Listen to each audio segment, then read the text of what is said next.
Well, remember a few years ago when Justin Trudeau decided to add a political purity test to anyone seeking a summer jobs student grant. Let me explain what I mean. The federal government claims it wants to help kids get summer jobs, and to do so, they would provide grants for the kind of jobs you'd expect kids to do over the summer, including, for example, being a camp counselor, that sort of thing. But all of a sudden, if you were a business applying for a grant, you had to sign something called an attestation that you agreed with Justin Trudeau on his particular brand of sexual and religious morality.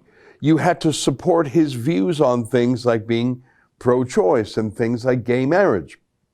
In other words, you could not get money for a completely unrelated thing.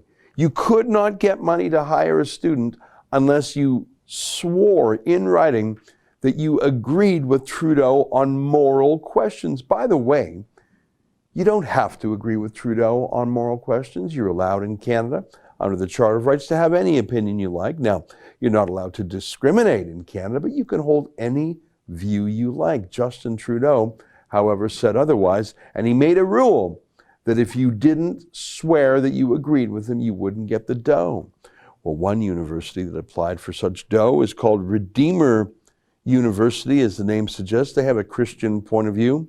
They're based in Greater Hamilton, Ontario, and they applied for grants for about 10 kids. They were rejected. They were told to fill out a form with more information. They did. They were rejected again. And they sued, and incredibly, they won. Not only did they win, the judge slammed the federal government for their bigotry and did something I have very rarely seen. They awarded Redeemer University their full legal costs down to the penny of the cost of challenging the ruling. Joining us now via Skype is the interim president of Redeemer University, Dr. David Zietsma. Dr. Zietsma, welcome to the program and congratulations.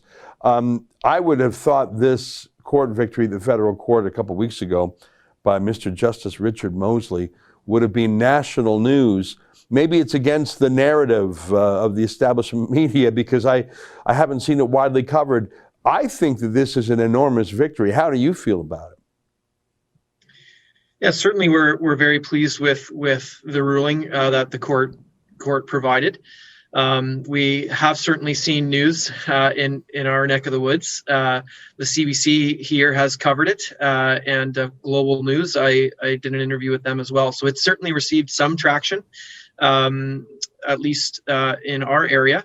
And we're glad that Canadians are talking about this a little bit. We think it's an important step for recognizing the charter rights of faith-based institutions like Redeemer University. Well, I'm very glad that it has received coverage, even if just on a local basis. Can I ask you, did you think that media coverage was fair, or at least fair enough? I think generally you're always, you'd always prefer to have the media cover your institution the exact way you want it. But overall, I can say the issues have been covered in generally a fair way. Well, that's good to hear, and that's a little bit remarkable in itself. I want to read to you from Justice Mosley's ruling, paragraph 40, because I think this really shines light on it. And Doctor, I'm going to rely on you to correct me if I'm misunderstanding this. So you basically said, well, we're going to appeal our rejection. They sent you basically a demand for more info, but they didn't really pay attention to it according to the ruling. Just some bureaucrat did a little Google search. Well, let me read how the judge put it. This is from paragraph 40. Quote, what appears to have happened is that the program officer reviewing the application did a cursory search of the internet for information about Redeemer's policies and practices, turned up a few pages about its faith-based approach to education, and submitted them to the escalation committee as evidence of Redeemer's ineligibility.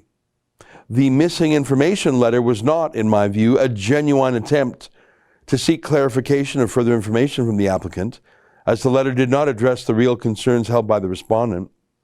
Those concerns related to the undoubtedly sincere beliefs of the applicant's community regarding the nature of marriage. Most importantly, the respondent's the government here, failed to give the applicant, that's you guys, an opportunity to demonstrate how those beliefs did not result in discriminatory practices.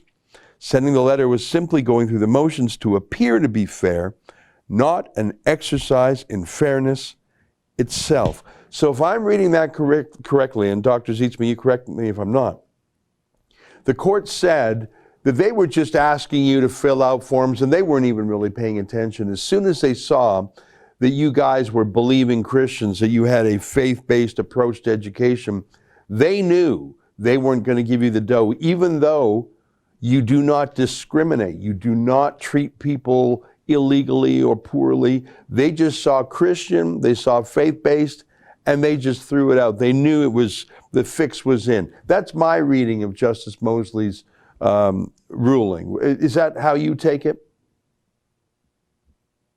Yeah, I think that's approximately correct, Ezra. I mean, this goes back to 2018 as well, when Redeemer University submitted an application but did not check the attestation that was required during that year, and that court case is still before the courts. In 2019, while the government backed away from that attestation, they gave an indication that workplaces had to demonstrate that they were free from discrimination and harassment. And as you said, our understanding is someone elevated us to high risk because of something they found on the internet referring to Redeemer. And they informed us and asked us actually for more information. So to be fair to the government, they asked us to provide information that demonstrated that we create a workplace free from discrimination and harassment. And so Redeemer undertook to do that. In fact, we provided extensive information, including our anti-discrimination policies. It is at that point that the government appeared to have already made up its mind, and we were informed later that we had been rejected because we did not provide a workplace free of harassment or discrimination, but there was no basis given to us for that allegation, when in fact, Redeemer has never been found to have committed an act of discrimination or harassment. Certainly, we're not perfect. No organization is, but we've never been found liable for any act of harassment or discrimination. So, as far as we could tell, there was no basis for that allegation and the rejection, which is what caused us inevitably to seek a judicial review. Mm-hmm. So we did not sue the government, but we sought a judicial review of the decision, asking the court to determine whether we had been treated fairly in this process. Mm-hmm.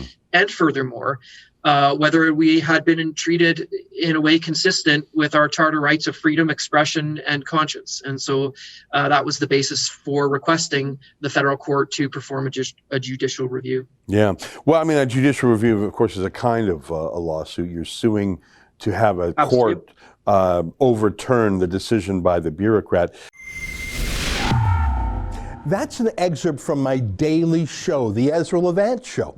Every day I do a monologue on the news of the day, then I interview an interesting guest, and then I read my hate mail. You gotta subscribe.